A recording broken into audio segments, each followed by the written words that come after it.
So ಎಲ್ಲ ರೈತ ಬಾಂಧವರಿಗೆ ನಮ್ಮ ನಮಸ್ಕಾರಗಳು.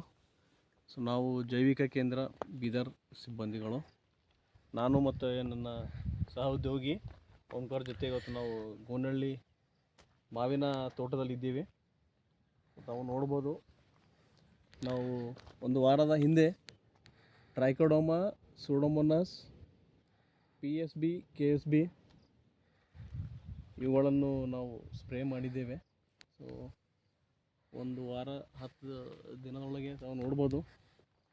ಸೊ ಇದರದ್ದೆಲ್ಲ ಏನಪ್ಪ, ನಮ್ಮದು ಎಲೆ ಬಣ್ಣ ಎಲ್ಲ ಕಲರೆಲ್ಲ ಚೇಂಜ್ ಆಗಿದೆ. ಸೊ ಮೊದಲೇ ಇರುವಂಥ ಎಲ್ಲ ಫಂಗಸ್ ಇನ್ಫೆಕ್ಷನ್ ಎಲ್ಲ ಅಲ್ಲಿಗೆ ಅದು ಸ್ಟಾಪ್ ಆಗಿದೆ. ಸೊ ಈ ನಾವು ಏನು ಬಯೋಕಂಟ್ರೋಲ್ ಏಜೆಂಟ್ಸ್ ಈ ಹೊಲದಾಗ ನಾವು ಸ್ಪ್ರೇ ಮಾಡೀವಿ. ಸದ್ಯಕ್ಕಂತೂ ಇದು ಚೆನ್ನಾಗಿ ರಿಸಲ್ಟ್ಸ್ ಕೊಡ್ತಾಯಿದೆ. ನೋಡೋಣ, ಇನ್ನೊಂದು ಸ್ವಲ್ಪ ಎಲ್ಲ ಫ್ಲವರಿಂಗ್ ಆಗ್ತಾಯಿದೆ. ಇನ್ನೊಂದು 10-15 ಡೇಸಲ್ಲಿ ಇದರದ್ದು ಏನಪ್ಪ ಅಂತ ಇದರದೊಂದು ಗುಣಗಳು ನಮಗೆ ಸಂಪೂರ್ಣವಾಗಿ ಗುರ್ತಾಗುತ್ತದೆ. ಧನ್ಯವಾದಗಳು.